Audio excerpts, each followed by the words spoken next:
And we are live. What's up, beasties? It's Triple B, your friendly neighborhood bearded book beast. Welcome back to another episode of Beast Friends Forever. Woo!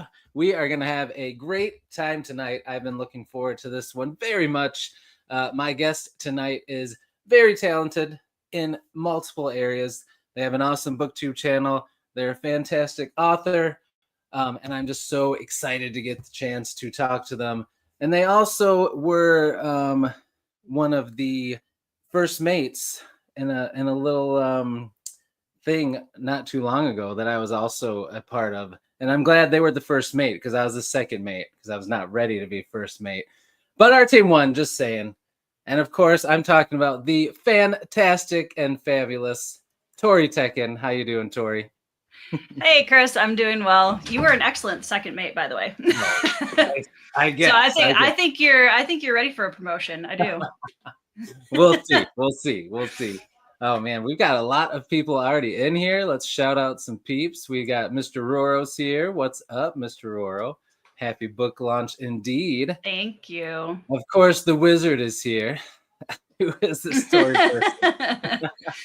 Yes, I've been trying to I need to get one of those crochet beards. I keep saying because there's so many beards on BookTube, I might as well get one. You know, you should. Yeah. Kay could probably make you one, I'm sure. Oh, 100%. It would be sweet. Let's see. Mark from the Book Lounge is here. What's up, man? Thanks for being here. Bookishly Bookish. I love that name. Casey. What's up?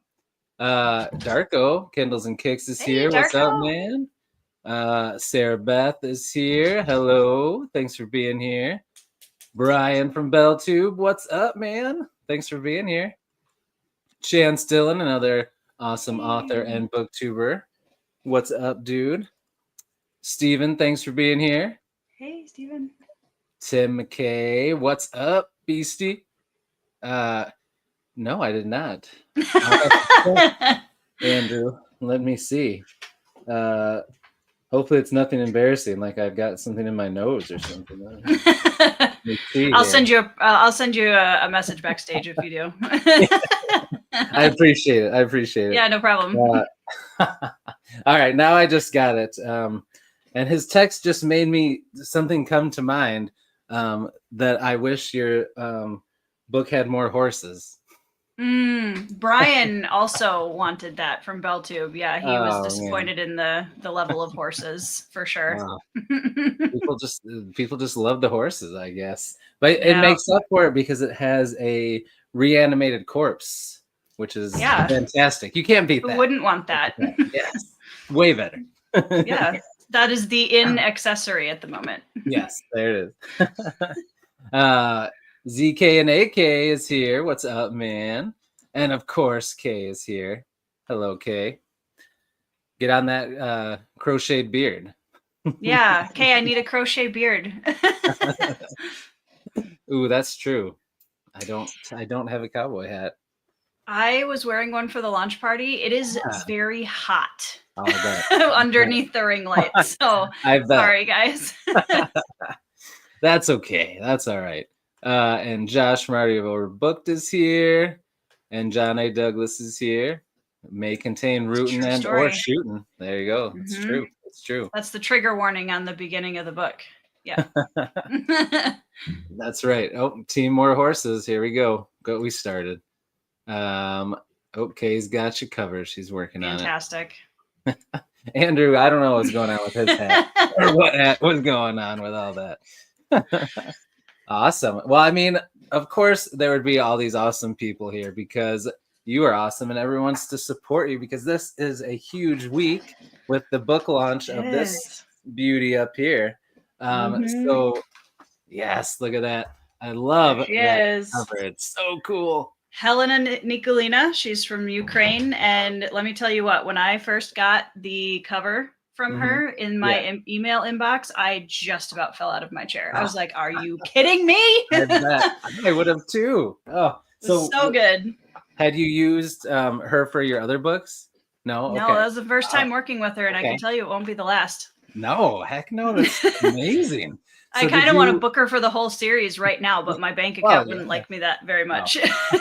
That's true. You got to pace it out, right? That's right.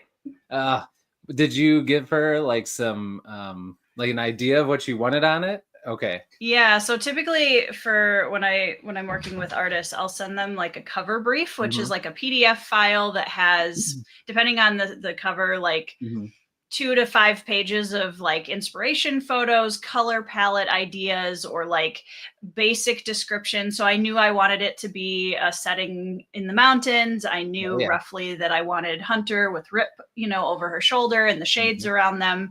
But then I had to give her some ideas of like, what do the shades look like? And what is Hunter wearing? And, make sure we're getting Rip's details with the black veins around his eyes and all those little things. And she just absolutely knocked it out of the park. It was so much better than anything I was imagining. Yeah, it looks so good. That's Thank you. One of those covers that if someone sees that, it's like an automatic cover buy. Like I gotta have that just because I need to have it because it looks so good. That's the thing. Like as the author, you put so much effort and love into what's inside the book, and that's why I think covers are so incredibly important, because in order to get a reader into what you've written, they have to be like, ooh, that looks cool. Yes. So, covers are a big deal for me. That's where I put the majority of my publishing budget, because they're worth their weight in gold for sure. Yeah, because these two are amazing too. So nailed them all. Thank you. Yeah, you're welcome. All right, so let's start off talking about Cold Silver for Souls. So in your words, tell us real quick what the book is about. Okay, so Cold Silver for Souls is book 1 in a planned 4 to 6 book series called the Shade Silver series. And it is the story of a necromancer bounty hunter named Hunter. And she is searching for justice in a world inspired roughly by the Yukon Gold Rush era. So that's kind of my short pitch. That's good. Nice and concise. I've been working on it. That's good. That's good. Yeah, that's so cool. I think fantasy Western is such a fun genre that I love, and you just don't see it enough. I agree. There's a few of us writing it fairly recently, but it's still pretty it's a pretty quiet subgenre for the most part, which is a crime, honestly. It is. Strike that iron while it's hot. That's right. Because that's exciting. And that's exciting that you're thinking 4 to 6 books. So that's fun that it's not just going to be 3. It's going to be more than that. Nope. That's exciting. Well, they're short enough that I feel like I can get away with a longer series, and it still won't take me as long to write. And, it won't be that big of a commitment for people that just want to read something short and snappy. So I like it. Adam Bassett is here, and he had a good question. He said, why the Yukon Gold Rush? That's really specific. I just have always thought that the Yukon Gold Rush is a really interesting era that doesn't get talked about in American history very much. And I'm a huge history nerd. And I was like, well, what would that look like in a fantasy setting? Like what if the gold was some kind of magical substance, which is where we get the shade silver. And like, what does that say about humanity? And how can I, then you have the silver barons, and you have all this immediate conflict, and you can really play with a spectrum of characters from all the way at the bottom with the people that are trying so hard to strike it rich and they have no money and they're just hoping for that next nugget, all the way up to these really rich silver barons that are kind of pulling all the strings. And there's just a lot you can do with world building in that. So I had a great time with it, and watching documentaries on the Yukon Gold Rush was a super fun part of the research process. So added bonus. Exactly. Yeah. That is cool. I am, like I told you before we came on, I'm reading it right now. It was in my TBR and I finished other things, and now I'm reading it and loving it so far. It is very, very good. I'm excited. I actually don't tell anyone at my work this, but I'm a teacher. And I teach resource, so I kind of reteach things, support students, and sometimes I have rotations with kids where they really just need to get work done. So I sometimes will go onto my work computer and go on the Kindle Cloud Reader, and I was reading it today, but it looks like I'm doing work, so nobody. Yeah. Oh, so no, I am enjoying it. Oh, and here we go. John said one of Oh, the thank best you, John. indie covers. Total banger. I agree. Oh yeah, and Helena's Mark had amazing. said same thing. They're all so good. Thank you. All right, here we go. Kay has a question. Mm. You could get artwork done of any other character in the book. Which would you do first? That's a good one. Addie Sterling, 100%. I don't know if you've met her yet. I don't think so. If you don't know, you haven't met her. Yeah, no, I haven't yet. No, I haven't yet. Yeah, she's a big personality, and she's one of my favorite members of the side cast. So yeah, definitely nice. Addie. All right. Well, someday when the special edition omnibus of this series comes out, you're gonna have some artwork in there for that. Yeah. Well, Helena's original, the way that I found her is she does Dungeons and Dragons character portraits. Oh. And that's how I found her. So I was like, how do you feel about doing a book cover? So she's amazing at character portraits. So best believe I will be talking to her about that in the future. Then was this her first book cover then? I'm not sure. I think it was one of her first, if not her first. Wow. Yeah. Yeah. That's really cool. Well, yeah, she's done another one since then. Okay. Yeah. Yeah. Well, I think that's a thing she should keep doing because absolutely she's incredibly talented. Yeah. Now, did she do the like the typography and the placement of it, or did you do that? No, so the cover design was Jack Shepard, who is our resident map maker extraordinaire in the book community. Okay. He did the inside cover or the inside map of the territories, and then he also did the cover design with the text and everything. Yeah. And then Dewey Conway, who is one of the two authors of Tenacious Tale of Tana the Tender Sword, did the chapter headings that you liked so much in your unboxing. I saw that. Yeah. Yep. So he did the artwork for that. So, I mean, honestly, like, I just feel so grateful that something I wrote has the representation of all these incredibly gifted artists on it. Yeah, it's pretty cool.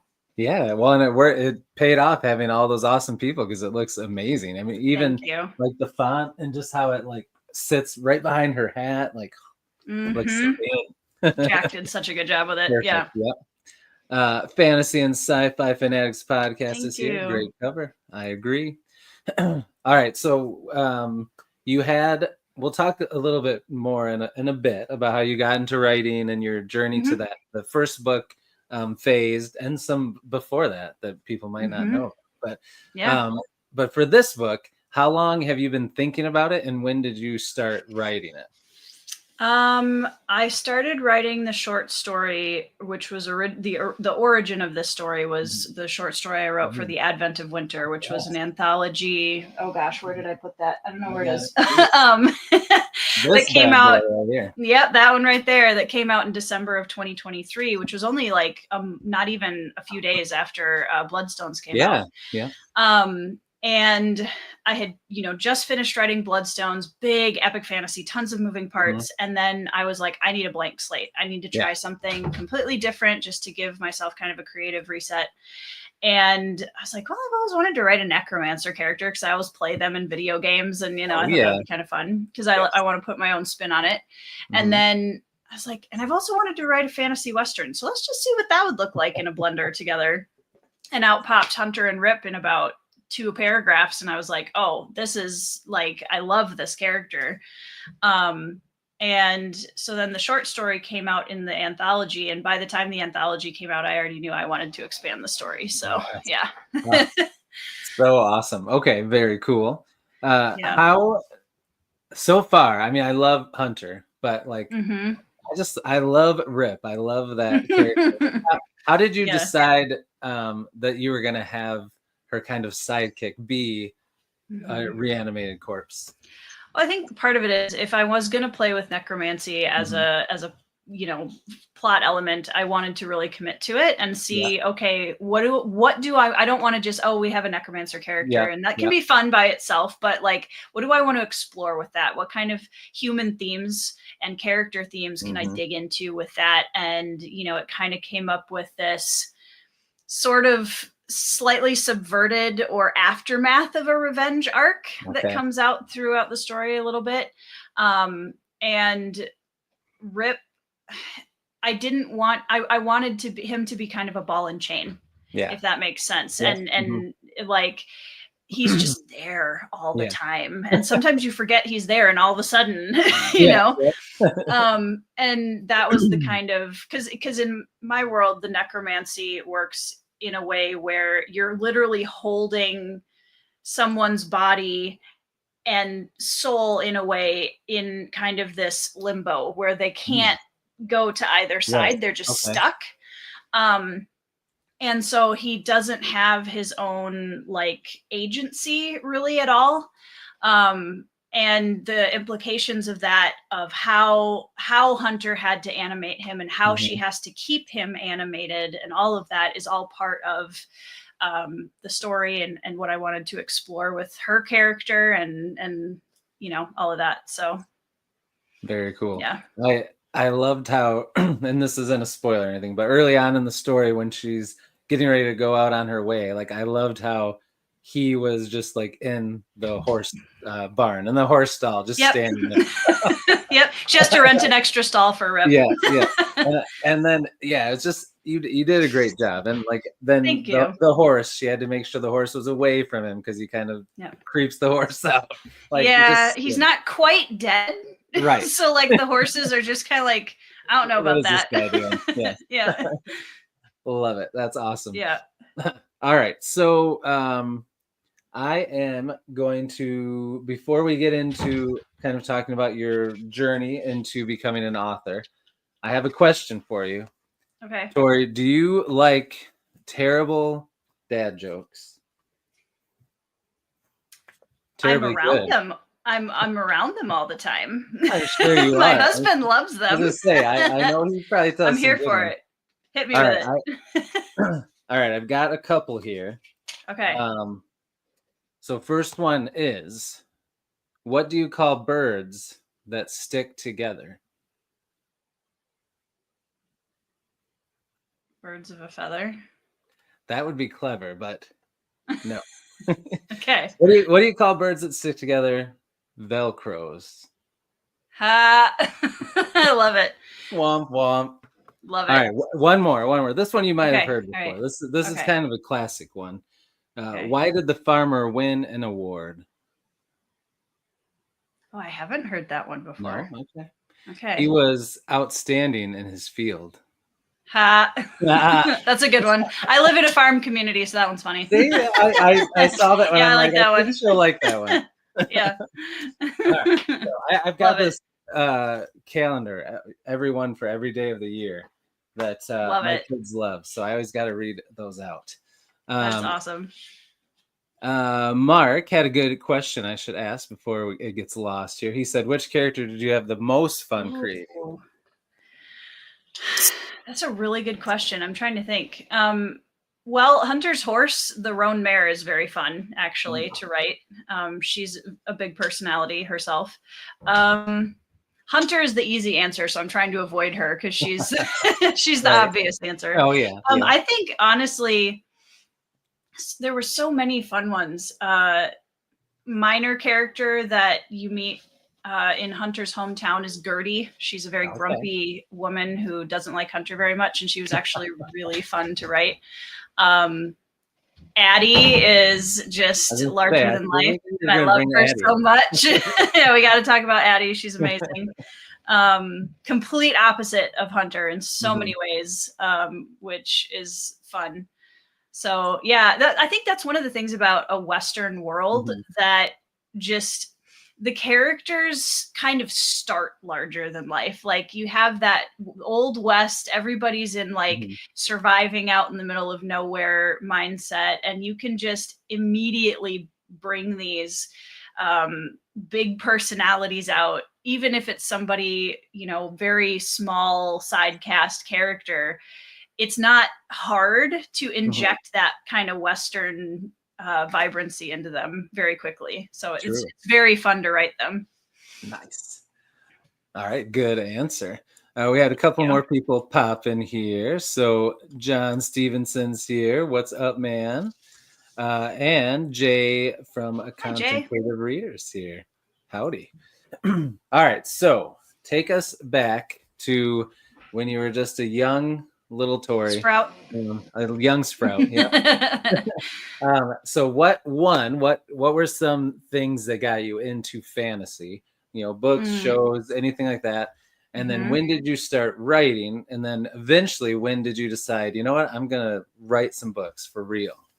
Yeah.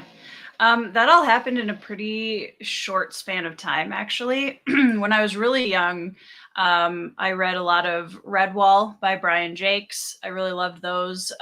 Jack London's White Fang is one of my favorite books of all time. A lot of Jane Austen, actually. I grew up watching all the Jane Austen adaptations with my mom, which I credit for a lot of my interest in that kind of dry wit. And I started writing poetry when I was pretty young, like 8 or 9. Wow. And I always say that my writing, like epic fantasy writing, started when I was very, very little, because I would go down into my toy room. I was only a child, so I had to entertain myself for long periods of time. And I would build these big cities out of Lincoln Logs and Duplos and everything else. And there would be the monarchy, and there'd be the raiding pirates, and there'd be the big drama in the castle and all these things. So I feel like it's kind of just been in my DNA my entire life. I was telling myself these big epic stories when I was very little.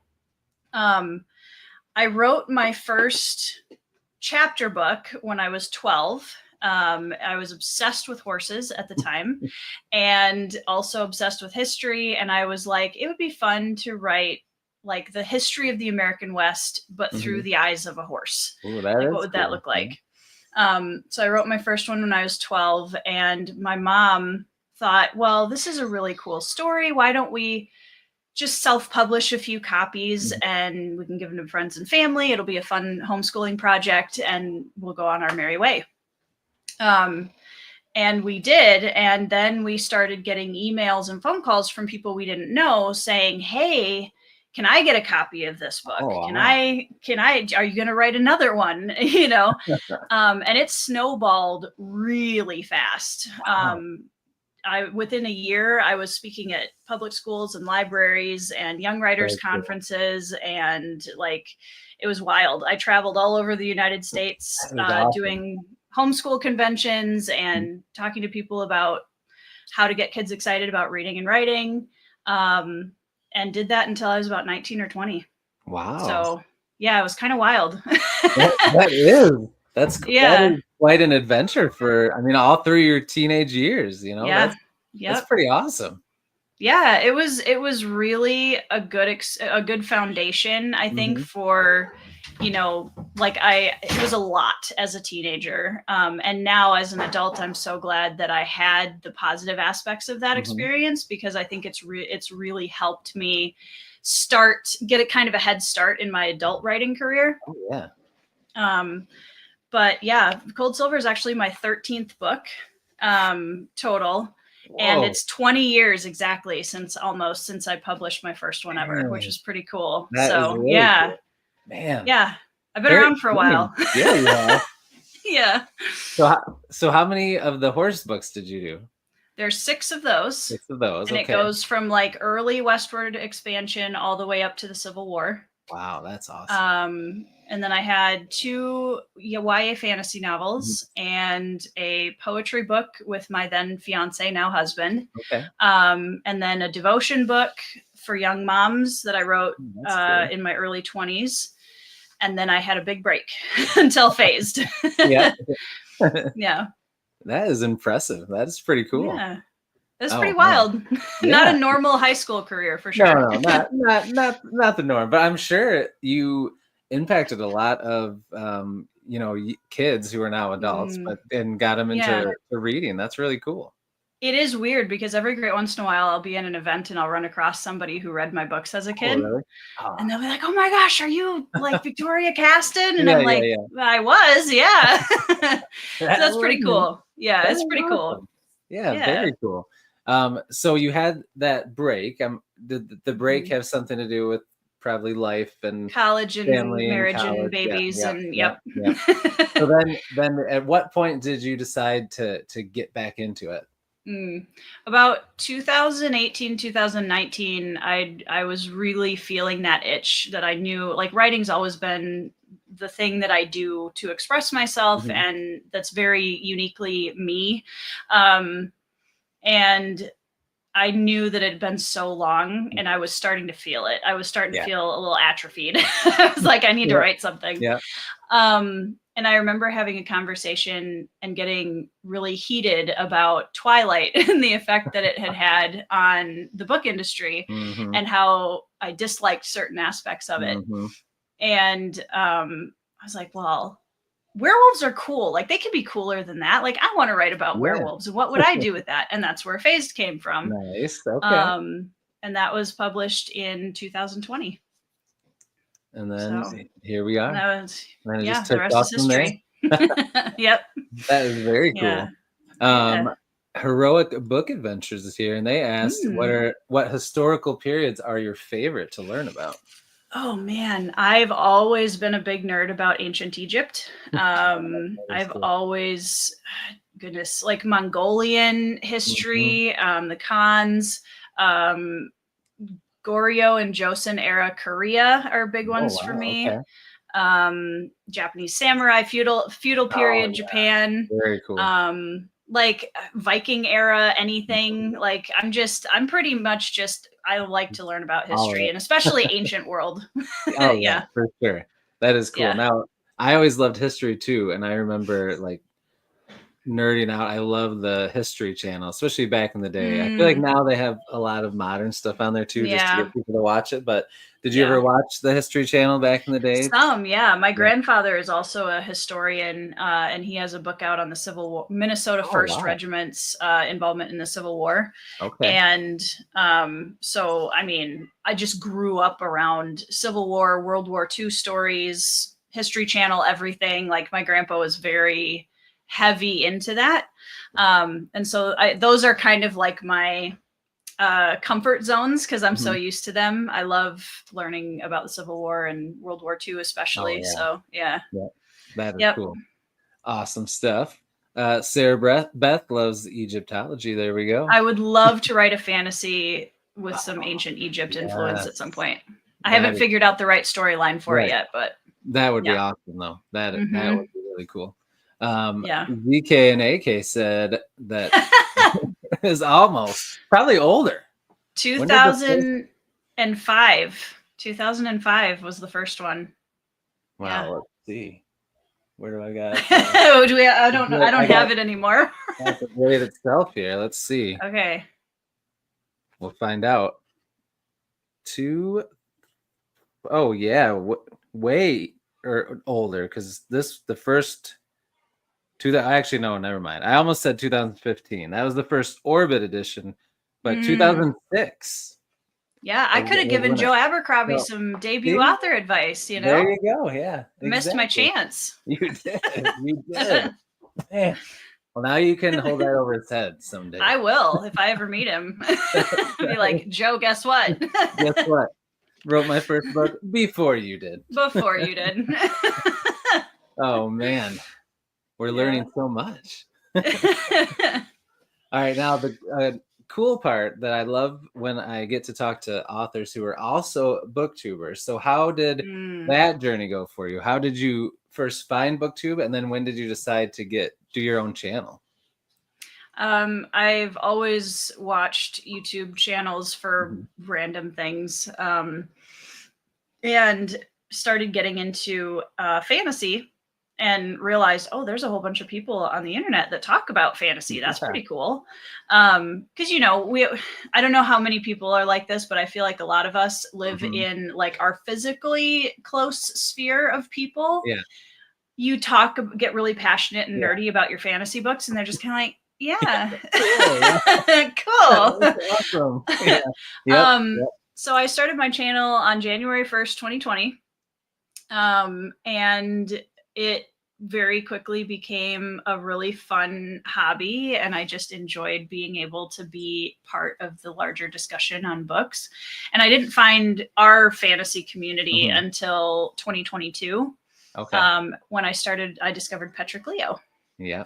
He was my first bigger booktuber that I found after that, and then I got hooked with like Philip Chase, and I met some other people, and that's kind of the end of that. And that was that. Yep. That's awesome. I have always loved your booktube channel. It was one of the first ones I found. You're welcome. And you're just very authentic. I love the way you talk about books, and even when you do, you go on a rant video or something, like you've always done it, like you're passionate about it, but you do it in like a very like authentic and respectful way too. And I think that's why people love watching your stuff. You do an awesome I try job. really hard. I have very strong opinions about things, and sometimes I have to like. Usually, what happens is I get the first version out talking to my husband, and he gets to listen to all of my like, and then I kind of I don't want to put quite that much negativity out on the internet. So how do I, and it's actually really been a good thing for me to take a step back and kind of parse out, okay, what do I really want to say about this? And, which I think is a good exercise, whether you're writing, doing content, whatever. So yeah. And I think it's good because I think sometimes, there's things that people want to say and then they don't say it because they don't, like you said, they don't want to put the negativity out there. But I feel like it's good that someone is willing to do it, but you do it in such a good way that it doesn't. Thank you. It shouldn't offend anyone. There's always oh, it always does. No matter what. My favorite comment recently was on my video where I talked about all the series that I'm DNFing, which in fairness was a lot of very popular series. And it's just a single line of, my God, this is a massacre. It's just a favorite comment. Oh man. Yeah. That is always pretty good. Yeah, there's always some good comments. Oh yeah, it is. Now, I do have to ask you about Red Rising because I know you love the first three, and then you weren't a fan of some of the second. Did you ever get all the way through Lightbringer? Yes, I did. Okay. Yep. Okay. So I am current. Okay. Yep. Lightbringer was its own little redemption arc for sure. Yep.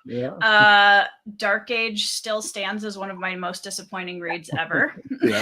It's very different from the original. It is. Yeah. So, but the original trilogy, I'm still able to compartmentalize them pretty well because the original trilogy is my comfort read. Like that is what I would take it to a deserted island every time. Morningstar is just one of my favorite books of all time. It's so good. So yeah, I'm a big Red Rising nerd, big howler. Oh yeah, me too. All right, I think I know, but who's your favorite character in Red Rising? Know. I do, right? Yeah, you do. Definitely. Okay. Yeah. Starts with an S. Yeah. Probably smells. Yeah. Severo, right? Yeah. Severo's my favorite SFF character, period, right now. Oh wow. Okay. He has, I have a list of some awesome characters coming up behind him, but he's always been, I've always loved Severo. Yeah, I could jive with that. He's my favorite. And then I think by the time I read all the way through, I think right behind him was Cassius. Oh my gosh. Yes. Thank you. An amazing. Yeah. And Mustang is up there for me too. For sure. I love Mustang's character. There's so many good characters in that story. Yeah. And that was, I agree with you that I didn't always like the second trilogy. I probably liked it more than you did. Probably. That's not hard. But I did love that he expanded it and you had different point of views. And that was like the first book I ever read that had multi POVs, but from first person, which was interesting. Yeah. I've never really read anything like that, but he did a good job. It always felt like a different voice, even though it was. It did. So yeah, well, and I mean, kudos to him too, because a lot of Revolution stories stop at the Revolution, and that's like the big ending, And for Pierce to be like, well, actually, I want to dig into like what happens after that and how, because it's not all sunshine and roses, right? Yeah. Oh yeah. So yeah, kudos for that for sure. Yeah. Darko says Dark Age was his favorite. That's fair. I know a lot of people that would agree with that. And he loves Cassius too. I did like Dark Age, but it wasn't my favorite. Probably, I think it'd be a toss up for me between Lightbringer and Morningstar for sure. They're Yeah. both very good. Very good. Let's see. I thought there was something in here I wanted. Nope. All right. So, what is next for you? I want to know. So, you just released this book. Everybody's pumped about it. It's doing awesome. It's going to keep exploding because it's fantastic. And look at that I cover. hope so. Thank you. No doubt. No doubt. But so what's next? Are you thinking of going back to Bloodstones world, right? Okay, that's what I thought. All right. Yep. So that's kind of my, every author has like their big love letter to everything that is their favorite, everything in storytelling. And Legends of the Bruhai is definitely my love letter to epic fantasy.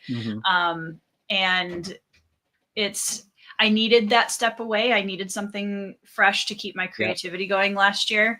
But I got to the end of Cold Silver and I feel so jazzed to get back to Legends of the Bruhai. And I'm so excited because I know everybody has been so gracious and patient waiting for book 2. And there is actually planned, and I'm going to drop some more info on this probably in the next week or two. There's going to be, currently the plan is to drop a 1.5 novella by the end of this year. That is exciting. It is very exciting. And I think everyone's going to be very happy with who the protagonist is because they're a fan favorite. Okay. So yeah, I think there's going to be some happy Bruhai fans while they're waiting for book 2. Nice. Exactly. Good. Yep. There we go. Yep. Well, that is exciting. That's really cool. Yeah. I started working on it already. I'm excited. Okay. Good. Yep. So when did you decide you were going to do that you were going to do a novella before you got to book 2? A month and a half, 2 months ago. I'm not a planner. Shout out to all of my author brothers and sisters who are meticulous planners and amazing at it. Yeah. I sort of fly by the seat of my pants a little bit. Okay. And I think it made a lot of sense because I kind of mulled over the idea a little bit before I committed to it. And I didn't want to just write a novella to write a novella. I wanted it to be a bridge between book 1 and 2 and give dedicated readers something that was like deepening the lore, giving them a little backstory for one of the characters that they really loved in book 1. And set some things up for book 2 that I think will just be extra tidbits. Like you won't have to read the novella to get everything you need to out of book 2, but for the people that do, I think it's just going to deepen the experience a lot more. Very cool.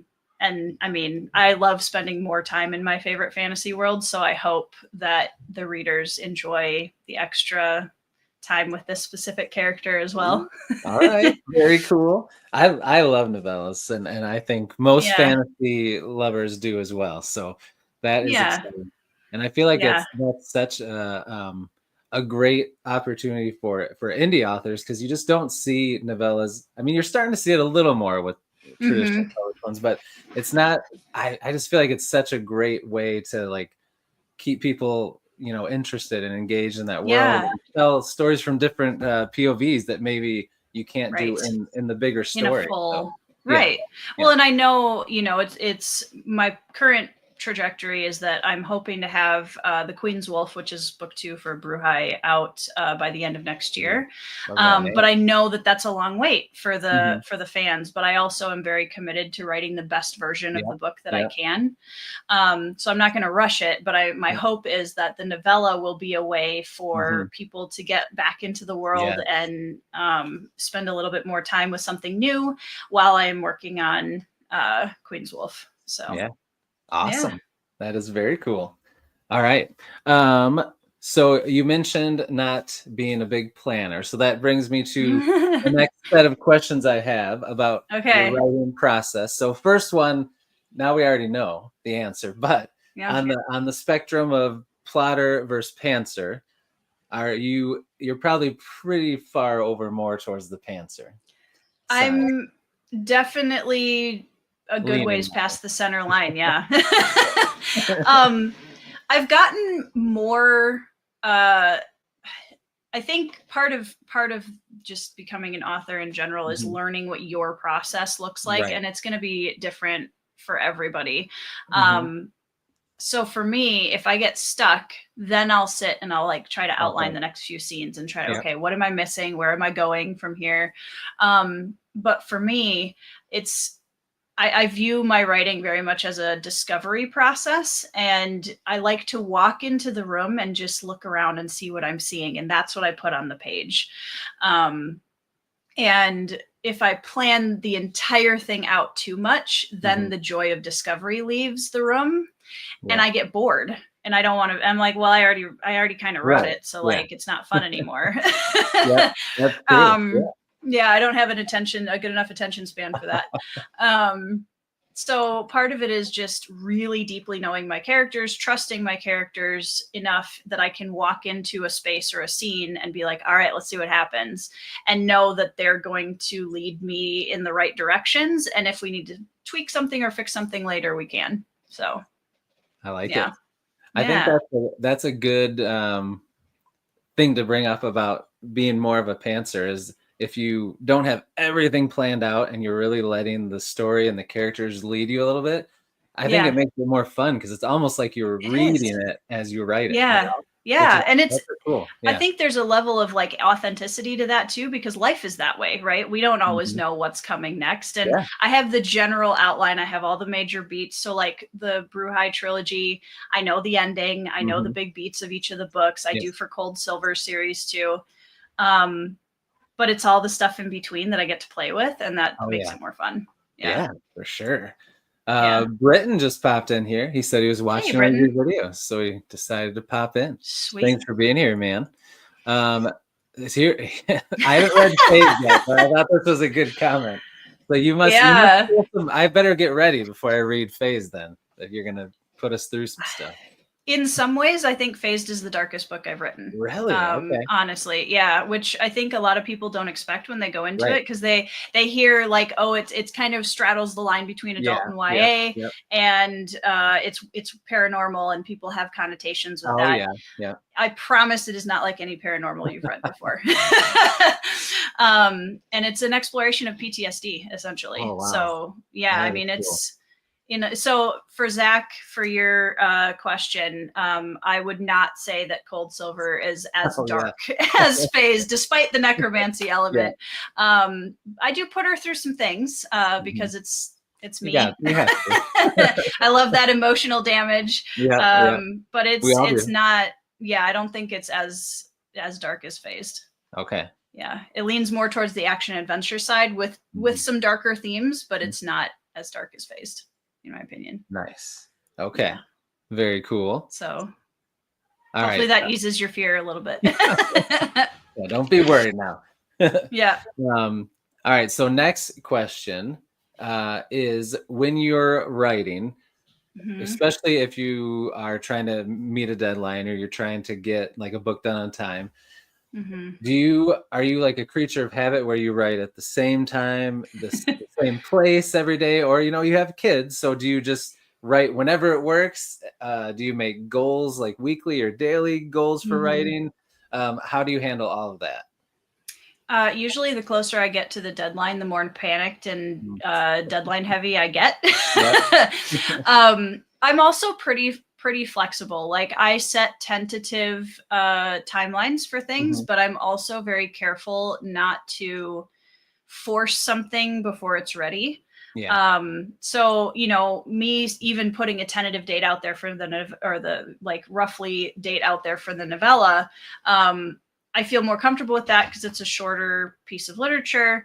I cannot commit to anything for Queen's Wolf yet because I don't want to tell people, hey, it'll be out by this time, and then disappoint them. So even with Cold Silver, I was like, I want to know that it's gonna be done at that point before I slap a date on it. But I typically write whenever I can fit it in during the day. I either write on my bed or in my big lazy boy chair out in the living room. That sounds good. Get some pillows underneath my elbows and just type for 2 hours. Nice. I get very hyper focused when I write, so my husband has to remind me that I do need to eat. Some of my best writing, I think, in any of the books comes out from between about 10 to 2 in the morning. Oh, wow. Okay. Because the emotions are running right up at the top of the Yeah. Oh, surface, and I yeah. can really kind of pull them into the story a little bit more. And the house is quiet, so there's no Oh, yeah. background noise. That helps. Yeah. But yeah, that's pretty typical for me. I've started leaning on some tools like the focus games slash Oh, yeah. I don't know what they call those, but like the um, timers and like doing Oh, yeah. Yeah. sprints. Yeah. Yeah. Yeah. And thankfully, I have some great author friends who also are working on projects that we can kind of be accountability Oh, yeah. partners. Yeah. And yeah, Mhm. yeah. That's cool. So yeah, That's a fun way to do a little community writing. I like that. it is definitely. Yeah, That's nice. I honestly would not be able to get to that publishing finishing line without a lot of Oh, yeah. support from the background. So Right. That's good. yeah. Yeah. All right. So last one about writing process is when you're writing, you mentioned how at night you feel like you really get into it because the house is quiet. So when you write, do you like it to be quiet? Are you okay with the background noise? Do you listen to music? Or I do what's your listen to preference? music. Okay. Yeah. Instrumental Sometimes or with words? most of the time instrumental. Sometimes I'll listen to a song with lyrics to kind of get into the mind, because each of my books has a playlist. And so like for Cold Silver, I listened to a lot of Poor Man's Poison. A lot of their band pieces are incredibly good, and the lyrics are really powerful, and it has that, Western flair to it. So I would listen to a few of their songs to kind of go back to that headspace. Oh, yeah. And then I have a lot of like 310 to Yuma's soundtrack and like that kind of stuff for just instrumental. Yeah. And then I put it on repeat. And this is something that would drive a lot of people nuts. I will listen to the same song for 3 or 4 hours straight. Just to stay in that headspace. Wild. And I don't mind it. Well, yeah, that is crazy, because that's you probably listen to it 15, 20 times an hour. So oh yeah, it like kind of fades into the white noise sphere for sure. That's yeah. Cool. Like, yeah. Do you do that with songs with a song with lyrics or instrumental? Sometimes. Wow. It's the ADHD. Hey, whatever. If it's getting whatever the job works, done, why change it? Why mess with it? That's right. That's right. That's all that works. That's right. All right. Here's another good question. Are there any non-fantasy authors whose style you try to incorporate in your own writing? Absolutely. So some of my favorite books by non-fantasy authors, I mentioned White Fang by Jack London before. That was a huge influence on me. Gosh, I'm trying to think some of the ones. Jeff Shara is a historical fiction writer. Killer Angels is one of my favorite historical fiction books of all time. Lisa C. is amazing. She's another historical fiction writer. Frankenstein, Jane Eyre, some of my favorite classics. Poetry, I read a lot of poetry. Yusuf Komunyakaa is a poet that I really like. Oh, wow. So yeah, I like a lot of different bits. Yeah. That's good. Yeah. Did you say earlier that when you were younger, you read like Jane Austen stuff? I haven't. So I've only read one of her books, but I grew up with the film adaptations of her stuff. And I can quote pretty much all of them from memory. So I've seen them quite a few times. My mom was a big fan. So okay. Did you ever see or read any of the, like, when they've taken those stories and put like a horror or fantasy twist on them? No. Okay. I haven't, just because I'm so like, if you ruin Jane, I just wonder, like, I don't know. Although one of my favorite books of all time is actually Abraham Lincoln Vampire Hunter. Which I've actually heard it actually was pretty good. Yeah, it takes like his actual life and the Civil War and all that stuff, and like interweaves this whole plot of how do we make it cooler. Yeah. And they made a sequel, but I never read it. But but the first one, I thought it was just gonna be dumb. See that. But it was actually really good. Yeah, so, I can see that. Interesting. Yeah. Oh, Rob Lee's here. What's up, Rob? Hey. There we go. John asked, who's your favorite female? Oh, gosh. How much time do you have? I know, right? Mary Shelley immediately. S.E. Hinton, The Outsiders, is one of my favorite books of all time. So good. Jacqueline Hagan for the Indie Sphere and J.L. Odom. I read By Blood, by Salt before it was cool. You did. And have been shouting it at everybody for 8 months. Amazing. Like, she's honestly one of those writers where I read By Blood, by Salt and I was like, so I can just retire now. Like, she's I don't need to write anything else. Yeah. Lois McMaster Bujold, I really like.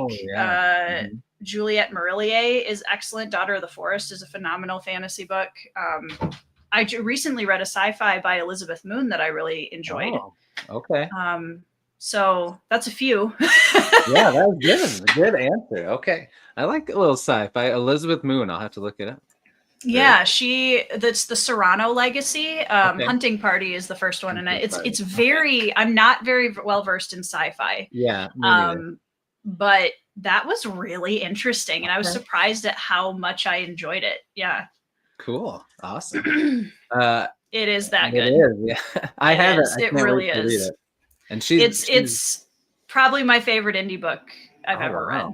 I've heard a lot of good things. Well, book 2. Right. Yeah. Here we go. ZK. Yep. And the movie was good too. The book was very good though. The movie was a little schlocky, yes, but it was entertaining. I mean, how can it not be with that topic? But the book was good. You should check it out someday. I will. I do like a little vampire werewolf business going on. Yeah, I do. Pretty good. It was good. All right. So before we switch gears, and I have a few questions for you about not writing stuff, we're gonna play a little game. Okay.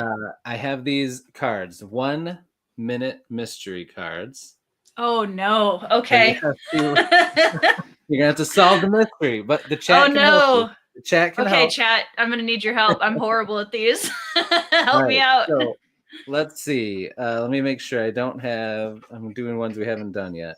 I really need to organize these better. This happens to me every time. I always put them back on the top, and I'm like, oh, why did I do that again? BookTube is a completely professional operation over here. You know, we're always prepared. Never make any mistakes. No. All right, I've got 3 that I have not done yet. All right, so I got 1, 2, or 3. What are you going for? Let's go with number 1. Number 1. All right. Yeah. Okay, so I will. Okay, this is a good one. All right. Okay. I will read you the case. Okay. And then it'll ask us the mystery question, and then there are clues that I can give you. And as you go through the clues, sometimes they're not helpful, but most of the time they get more obvious as you go through the clues. Okay. Okay. All right. Here we go. So. A group of 4 comes together and follows a road they believe will lead to enlightenment. The group's leader brings along a trusted companion. The group encounters alien animals, metaphysical phenomena, and extreme allergies during their travels. What is the name of the leader's companion, and in what city does the road end? All right. Do you want me to read it again? Or please, give you any hints? Yes. Okay. Yes.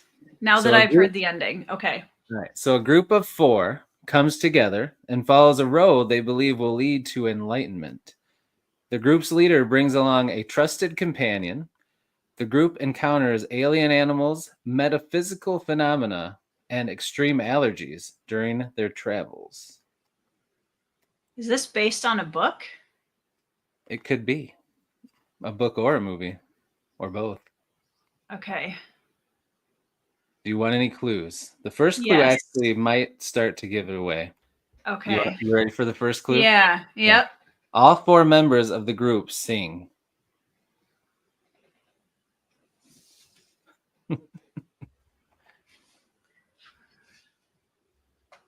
There's like 4 more hints or clues. Let me know if you want any more. The chat is thinking hard. No guesses yet. I know. No, John, it's not the Monkees. I'm gonna have that song in my head now, though. Ooh, that's somebody's throwing you a good clue there. Oh,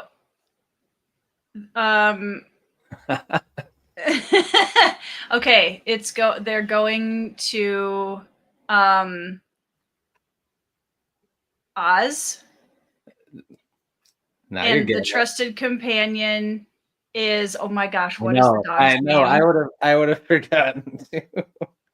It's not Tito. Something like that. So close. I know. Close. You're so close. I've seen that movie exactly one time. Really? Only once? Ages ago. Yeah. All the letters are right except one in what you said in Tito. You just got to change one letter. Oh my gosh. It's when I hear it, I'm going to be really mad. I know. Guys, what is the dog's name? It rhymes with, I can't think of anything that obvious. Yeah, I know. It rhymes with photo. Casey, you know what it is and you're not helping. What is, don't tell me it's the wrong vowel. Tell me what the name is. I mean, you pretty much have gotten it already. I can hear her saying, we're not in Kansas anymore. And I can't hear the dog's name at all. They actually, a book came out recently that I want to check out from the dog's point of view. With this whole story. That would be interesting. Yeah. Mm-hmm. Toto, there it is. Toto, got it. Okay, nice job. Got it. Yep. Took me a minute. Name is Toto, and the Yay, road ends at Emerald City. But it's the same thing. Round of applause. Tori got it. Nicely done. I am absolute crap at sequential processing, so you guys are going to need to help me out. Pretty good. That was good.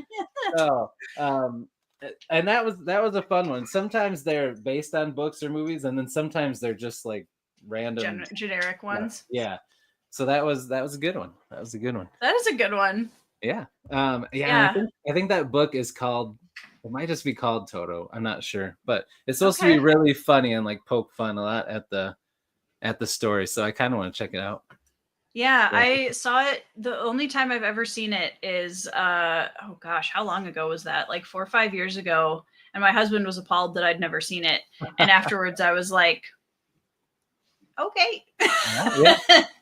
It's a thing that exists. Right. Yeah. So little creepy side story to Wizard of Oz. If anyone has like the original like VHS tape from way back in the day, or maybe you can find this online, I'm not sure, but if you watch, there's a scene where they're on the yellow brick road and they're singing that we're off to see the wizard, and they're singing that. There's a part where they go one way and they start coming back the other, and if you look in the background in the shadows of it, you can see someone go up a ladder and like jump off the ladder and then go back up, jump off again, and swing back and forth because somebody like hung themselves during the movie. Oh my gosh. And that's just stuck in the movie forever. And it's like this big thing because I mean, I saw that when I was a kid, and then I have it and I can still see it. But then there's all this stuff that says, "Oh, that didn't happen," and it's like, well, then what is that? And why did you take it out? I don't. There's a lot of stories about who it was too. Like some people say it was one of the Munchkins, and somebody else says it was like somebody that was high up with like the production because they thought it was going to bomb, and then it ended up doing really well. All this stuff. Who knows? That's so I don't know the sad. truth. I know. Yeah. It's crazy. Oh yeah, and a lot of bad things happen. Like there are certain movies out there that are just like there's so many things that happened on the set that you just have to wonder. Yeah. Oh yeah. Yeah. Oh, John, I'm with you here, man. The Muppet Christmas Carol is one of my favorites. Muppet Treasure Island, my dudes. Yes, that is good. Shiver My Timbers is like one of the greatest musical songs ever, and I will die on that hill. Oh, it's so good. So good. So good. I agree. On a good note about Wizard of Oz, Jay is right. Pretty awesome special effects for 1939. It's kind of wild. For sure. To think it was that old. Oh yeah. There's another one. The Exorcist. I believe it. Some crazy stuff going on. I Very believe much it. so. I can't do any kind of horror movies at all. No, none at all. I have way too active of an imagination. I'll have nightmares for months. Oh man, I can't do it. I am with you there. There's some that I've seen that I still just still creeps you out. Yeah. Yeah. Did you hear Absolutely. about, the Annabelle doll movies? Did you hear about how they were taking the doll on tour and it disappeared? No. Well, Probably that's just ran creepy. off. It's gonna pop up behind one of us now any second. Or somebody was like, you know what's really gonna freak people out? Oh yeah, we're Is gonna if I just say. hide this doll somewhere and everybody thinks. Yeah, you're right. And it did. It worked. They got a whole lot of Oh publicity yeah. for it. So Well, I'm it's sure like it did really go well. when they read War of the Worlds on the radio Oh and yeah, and everyone was freaked convinced that it everybody was out. actually happening. Can Yeah, you which I imagine can how? completely understand. Yes. I don't know People if will believe you anything. ever heard about this. Like I don't remember when this was. I was probably like, I can't remember if I was in high school, but they tried to do that again with like a news report, and Ah. it just like came on and said like special bulletin or whatever, and it was like this whole news report of like an alien invasion and like or asteroids or it was crazy, but then it ended up just being a show. But like I was dumb and didn't realize it. I was freaking out. You're like, wait a second, what? Oh man, I know. Yeah. But it was crazy. So Us but fantasy yeah. nerds will believe anything, Oh yeah, we honestly. will. We Yeah. will. Because we want it all to be real. Maybe not Yep. all. We want there to be another world in the wardrobe. Yes, exactly. Yeah. All right. So it's been an hour. Do you have time for a few more I questions? do. Absolutely. All right, awesome. Okay, so these questions will help us get to know you a little bit outside of your writing. Okay. So first one, easy one. We'll start off with something easy. Okay. Is what is your favorite color? Black. All right. Black. I thought it might be. Considering it's like 90% of my wardrobe. Yeah. All right. Nice. Now, has that always been that way, even since you were a kid, or has your favorite color changed through the years?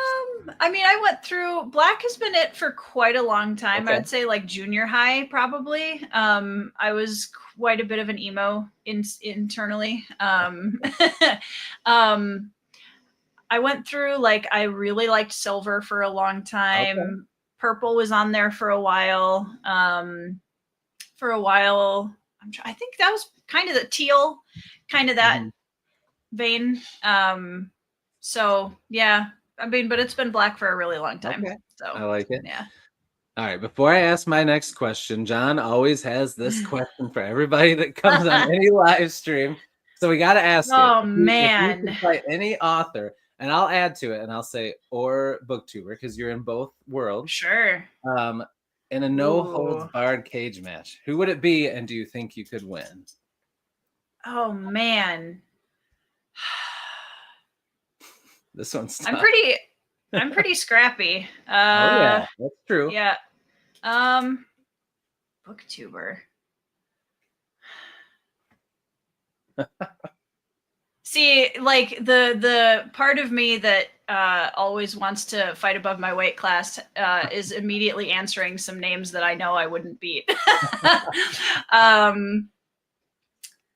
I don't know. I'm trying to think of authors now too. Of course, when you ask the question, then your brain's like, you don't know any authors or booktubers. Yeah. Like, oh gosh, looking at my author shelf here.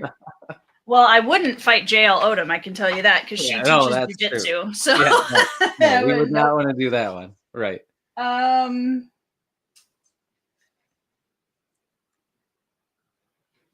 There's so many authors. Let's see. This one is hard. No one's ever had like a quick answer to this when John asked this. No. It's hard to think it through. It's a hard question. Booktubers.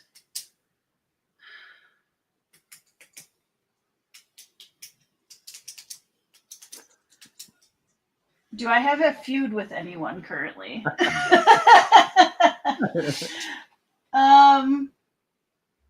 You know what? I'm going to go back to an old blood feud that I have that started phased. I'm going to take on Stephanie Meyer and just let her know how I felt about Twilight. I like that. That's a good one. Yeah.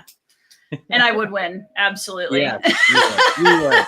I don't want to give myself an easy out, but you would be winning. Nico's here. It is a good question. What's up, Nico? Oh, that's awesome. I don't know. I'd be pretty game. Like I'd take on pretty much anybody that isn't, JL Odom. Yeah, exactly. Oh, that would be fun. That would be entertaining. I feel like Joe's too nice. I feel like I would win just because Joe's too nice. He is. I'm not as nice as Joe is. Oh yeah, he is. He would regret the stepping in the ring.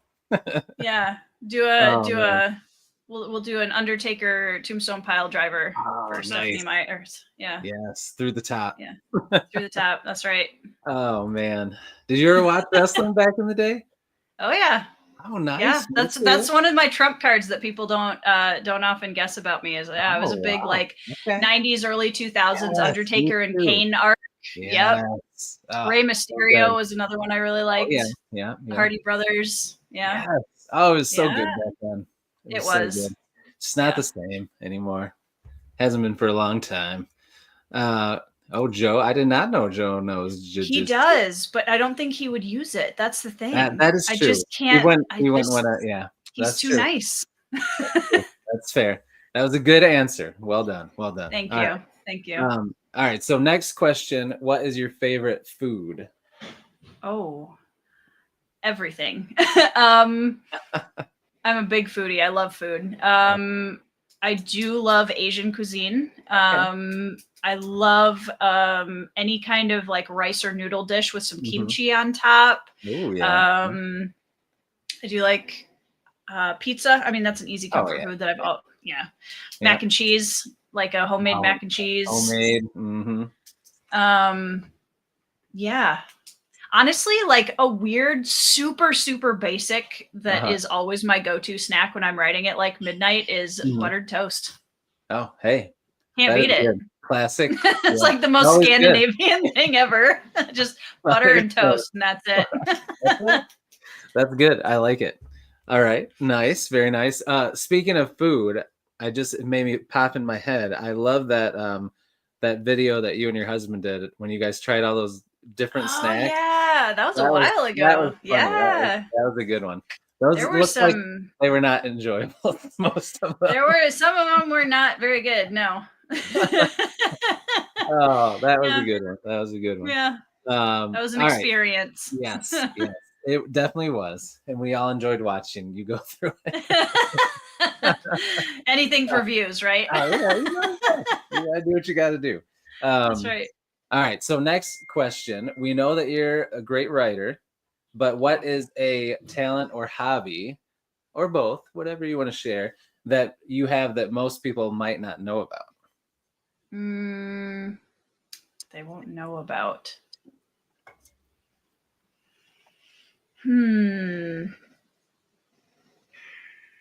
It's not, well, that isn't horse related because that would be an easy guess for most people. The one I usually default to is I am a fiber artist. So if you give me the raw wool off a sheep, I can take it all the way up to a sweater. What? You can? Yes. I spin yarn. That's awesome. And I can like wash the wool, dye the wool, spin it, crochet it. Yeah. What? Yeah. Well, now we know how you can do the beard. That's right. I'll just stick some sheep wool to my face. Now, is that something that you did learn how to do when you were a kid? I learned how to crochet when I was pregnant with my son, so about 13 years ago. And I had actually, before I got back into my writing career, I had a business where I sold sheep wool and fiber all over the US and Canada, and sold dyed fiber, and I actually have another YouTube channel that is fiber arts related that I haven't touched in years, but yeah. That's so cool. Yeah. Yeah. That's why I love this question. We always find out interesting things. That is cool. So have you made anything that you or your kids wear or your husband wears? Yeah, I could grab one of my crocheted I'd love shawls real quick. Pretty cool stuff, guys. How's everybody doing? Good. It's almost the weekend, people. Oh no. All right. That's a lot of noise. There she is. All right. Let's see it. So this is one, I didn't dye this one, but I crocheted this one. Oh, wow. That looks awesome. You did a Thank great you. job. Look at those lines. Yeah, I love that pattern. And then this is one that I dyed. Oh, wow. The You dyed purples. that one? Mhm. Dang. That is cool. So yeah. You are pretty talented at that. Therapeutic, honestly. Oh, In my closet, which has a bunch of other stuff on it. And when I pulled, don't worry about it. Might sound like an RKO out of nowhere. There we go. Yep. Very nice. All right, that is cool. Thanks for asking. Cool. Yeah. I don't get to hold those up on my channel very often. I know. You got to revisit that. You got to start to make some bookish theme stuff. I have done spinning on a couple of live streams. Nice. So I am trying to slowly incorporate that back in a little bit, where I'm just talking to everybody and spinning. So that's cool. There we go. Well, here we go. It's true. It's very therapeutic. Very therapeutic. Yeah. That's awesome. All right. So next question. What was, you might have to think back, what was your first job you ever had? So I've always been kind of a serial entrepreneur. Okay. And when I was about 10, I made stamped greeting cards. Wow. And put them in little packages and went around and sold them to my neighbors and my family. That's amazing. Did you sell a lot of them? Yeah, they were very gracious. And I also ran a neighborhood newsletter for the kids in my neighborhood when I was about 11 or 12. So yeah, those were like my early ones. Yeah. I can't be stopped. You cannot. So what kind of stuff did you put on this newsletter? Well, I would ask the other kids in the neighborhoods to write articles about their pets or about interesting topics that were going around the neighborhood. I was the gossip column, basically, for like all of the 10 to 13-year-olds in my neighborhood. That's amazing. Yeah, what did I call it? The Forest Ridge Gazette or something like that. I can't remember. But usually I'd have to, and I would bug people. I'd be like, hey, you didn't send your article in. Like, I need this. We need to put the next issue out. Yeah. Oh yeah. We got a deadline. So yeah, I've worked in an ice cream parlor that my parents owned.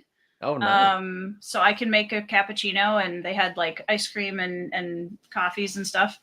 One of those darker sides of my entrepreneurial past, I did work as a entrepreneur in a multi-level marketing scheme for a while, and I actually did quite well with it, but it's not something I would ever do again or recommend to anybody. Yeah. Trying to think what else. The books. Yeah. Oh yeah. The fiber arts business. Had a lot going on when you were there. I've done a lot of businesses. Yeah. Wow, that's impressive. All right, that's probably going to be the top answer of first jobs. But no one will probably top that one. But, most of the time, people are like, I shoveled some driveways, or I cut a lawn, or I ran a newspaper, and you're running newspapers and selling greeting cards. Yeah, I was like opening my trench coat, like, do you want some greeting cards? That's amazing. Yeah, I think they were like 50 cents a bag or something ridiculous like that when I was, 10. Oh man. What's cool is you never know. Some of those, if they send them to a loved one, they might still be sitting out there in somebody's memory box, Yeah. My parents were also very generous and supportive, because I'm pretty sure I would put on one person plays and then charge my parents to come watch them. So, yeah. Oh, that is amazing. You were always an entertainer then. No surprise. A little bit. Yeah. I'm a theater kid for sure. Yeah. Oh, yeah. There we go. All right. Yeah. All right. Next one. What was your first car?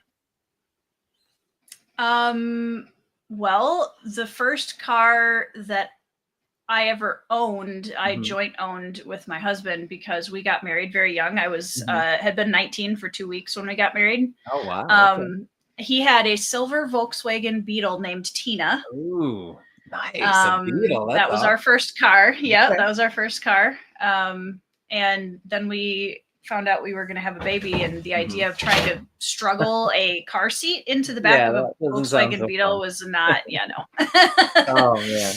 Yeah. Very cool. All right. I like that. All right. What now I know you're a gamer. So I am. what is your gaming platform of choice? Like PC, console? What do you go with? I do a lot of PC gaming. I am a PlayStation 2. That's my ride or die. I PlayStation play 2. PS3 and PS4. Okay. Yeah, PS2 is my favorite though. Oh, so good. And my favorite games came out on PS2, Okay. so that's probably why. All right. What were your favorite games? Then let's hear. Shadow Colossus is my favorite of all time. So good. Yeah. Just a fantasy nerd's like absolute dream game, honestly. Yes. Yep. Played a lot of Oblivion and a lot of Skyrim. Oh yeah. But Oblivion was my first Elder Scrolls game. Okay. And then one that I've just introduced to my kids, which is kind of a like way throwback. That was my first video game ever. Was Star Wars Pod Racer Revenge.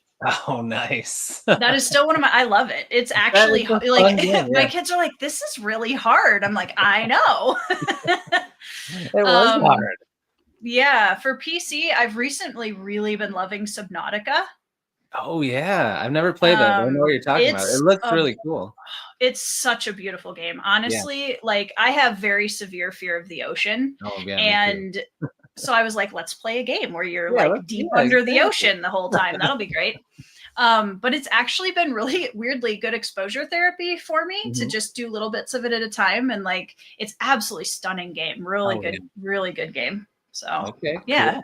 Guild Wars back in the day. Oh yeah. Yep. Yeah, that's what I'm talking about. Nice. Yeah, I'm a gamer. I always laugh when the booktube boys are always like, "Oh, gaming," and I'm just like, "Hey, I game." I do too. I do too. Have you played Baldur's Gate 3 yet? No, I've watched some playthroughs of it, but I have not played. I know. I got it, and I do this all the time because now my son used to just play on his Switch, but now he's older and he's always on my PS5.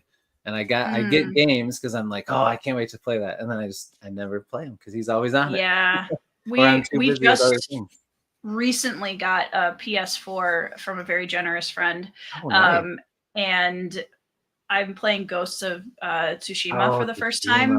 Yeah, such a good game. So good. Oh, loving it. Yeah. Oh yeah, that's an awesome game. It's hard because you got to actually like block and like you can't just hack and slash your way through it. You gotta. I feel like it's a lot more intuitive than some of the other combat focused games that I've played, where you can actually remember the sequence of buttons a little bit better, which I appreciate about it. Yeah. Because I'm just like, well, I don't know, so But no, it was that was also Mario Kart Wii is a classic. I mean, we played that so much in college. That's probably like one of the best party games of all time. Oh, for sure. Absolutely. I'm a devil on a mock bike, I can tell you that. Oh man. So who's your character you always do then? Yoshi. I was gonna say gotta be Yoshi if you're talking about the Gotta be Yoshi. Yep. Gotta be Yoshi. See, I was dumb and like I didn't win a lot because I was slow, but I always loved Donkey Kong just because I love dropping the banana field and waiting for people to slip and fall. But I never won because he's so slow because he's so big. Yeah. My husband plays Bowser, so he's used to the like heavyweight class characters. So Oh yeah. Oh yeah, GoldenEye 007 on the Wii. Absolutely. That was evil game. Oh good. So much fun though. Oh yeah, that actually would probably be up there with as party games too, like doing that split screen, for sure, going after each other. Yeah. One person, you always go charging through a door, and then all of a sudden, there they are. You're gone. Yeah. Yep. Oh man, that's awesome. Well, I told Andrew, the wizard, that because he was going to get Baldur's Gate 3, and I'm like, man, we should get like a booktube group to like play that somehow all together at the same time. That would be fun. That would be super fun. That would be really fun. I haven't like done co-play for so long. Oh yeah, and I would really love to. I don't have a PS5 yet, but that's all right. That is we're gonna have to figure that out for you. So that because I can't play Baldur's Gate 3 on a PS4. I don't think. I know. I feel like they give up on old systems too quick.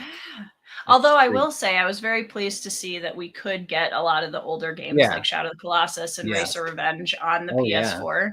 Yeah, did you do the remake of Shadows of the Colossus? Not yet. I need to do the remastered Oblivion too. Yeah. Oh, yeah. Same. Yeah. Yep. It's just like books. There's too many games to play, too many books to read. Absolutely. Too many books to write. Yeah, and you got too many books to write. That's right. Don't do too much because we want you to write more books. So don't do too much. Yeah, I have to be pretty. I have to be pretty strict about my video game usage because otherwise I won't write anything. That's good. That's fair. Oh yeah, and of course the Last of Us games. Those are fantastic. Yeah. Very good. All right. What are some of your favorite movies and TV shows? Not TV. That's like an old thing to say because now it's all streaming, but you know what I mean. Series, shows. Yeah. What about those? Oh gosh. Older favorites. I was a big fan of the 2002 TMNT growing up. Yeah. Balto is one of the best animated movies of all time, in my opinion. Balto, that sounds familiar. What is that one about? The half dog, half wolf main character that runs in the sled dog race. Yeah. Yeah. That is phenomenal movie. Yep. After like more adult era, Outsiders, incredible film. Wow, so good. Young Guns is one of my favorite films of all time. That was inspirational for Cold Silver. Okay. Yeah. Yep. That is The Lord of the Rings, obviously. Of course, we all love that. Warrior that has Joel Edgerton and Tom Hardy in it. It's an MMA fighter, estranged brothers. Okay. Phenomenal film, and the acting is just chef's kiss. Oh man, okay. Love Firefly, big Firefly fan. Oh, me too. Oh, and a lot of Korean series that nobody would know anything about. That's good though. That's good. Okay, very cool. But who is your favorite Firefly character? Oh, Wash, hands down. Me too. Love Wash. I love Wash. So I mean, Alan Tudyk is one of my favorite actors. Oh yeah, he's so good. He's amazing. Good. Have you watched the Alien show that he's in, the newer one? No, I need to. Though. I'm sure it's really good. Yeah, I'm sure. Yeah, he's honestly one of the most underrated actors in my opinion. Oh, he's so good. And it's like you find out he's in like almost everything somehow, either as a voice or playing like some weird character that he's using a green suit for. Like it's like, oh man, that's what it's called, Resident Alien. Yep, thanks, Nico. Nice. Yeah, he's awesome. Yeah. He is awesome. I actually read the first book, how they wrote books set in the show. Have you seen any of those? Yeah, I have the first one. Yeah, I read that and it actually was good. It felt like an episode of the show. Like it's set like in the middle of it, not like after. Okay. See, Wizard and I have had an outstanding buddy read for that book for about 2 years now, and we had this whole plan where we're both going to read it, and then we're going to do a live stream discussing it, and we're both going to wear floral bonnets. Oh, I love it. Still going to happen someday. I'm going to bug him. You guys need to do it. I did read the comics that continued the story. Those are actually pretty good too. Were they? Awesome. That's good to hear. Yeah, those were good. But then they just canceled it and just ended. Like the show. So it's like, dang. I mean, at least they didn't stretch it into 8 seasons and ruin it. There's that, I guess. That is true. And they did do the movie, which, I mean, the movie had some sad stuff, but, we don't need to talk about that. We don't. We've all been traumatized. Don't need to open that trauma can. No. Oh, it still hurts. All right. All right. Very good answers. Good answers. Nice. Okay, so you are not huge into sci-fi, so this question might be easy for you, but Star Trek or Star Wars? Oh gosh, I have so many close friends who are very solidly on both sides of that. Me too. I have to say Star Wars only because that's the only one I've really watched. That's fair. And also Star Wars has Qui-Gon Jinn in it. Oh yes.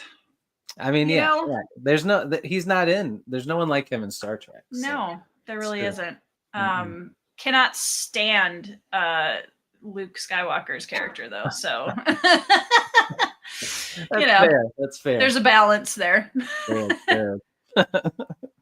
Yeah. Good answer. Good answer. All right, and then let's bring it back to books and writing.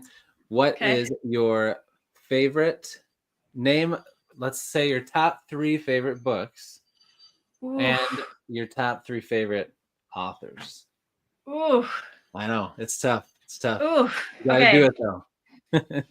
Books in general, or just in a specific genre? Because books in general is impossible. We can be specific. We can say, let's say fantasy. Yeah. Okay. Yeah. SFF or fantasy? Ooh, I know. It's really let's go let's just go straight fantasy. Just stay fantasy. Okay, so Red Rising's out because otherwise I'll get yelled at. Okay, that one's obvious. So yeah, it's a sci-fantasy, guys. Let's be real. Exactly. Dead House Gates is my favorite fantasy book of all time. Oh, okay. By Steven Erikson, who is also one of my favorite authors of all time. Nice. Okay. Oh gosh, and then I'm gonna have to go with Men at Arms by Terry Pratchett. Oh, nice. Okay. Oh gosh. The stress of having to pick favorite books. I know. You know, I think that I haven't read book 3 yet because it's not out, but I would say that J.L. Odom's Land of Exile series is going to be in my top probably 5 series. Okay. Once it's done. Wow. Yeah. That is awesome. Yeah. It's her second book, Hunt for Jackals, was everything I wanted. Oh wow, this year. So good. She didn't drop the ball. Like it just no. Do you think it's better than book 1? That's amazing. That's awesome. I told her if she stays at the level she's at for book 3, it's going to be in my top 5 easily. Wow. Easily. That's awesome. All right, you guys heard it here. Tori's got the place. You got to get on it.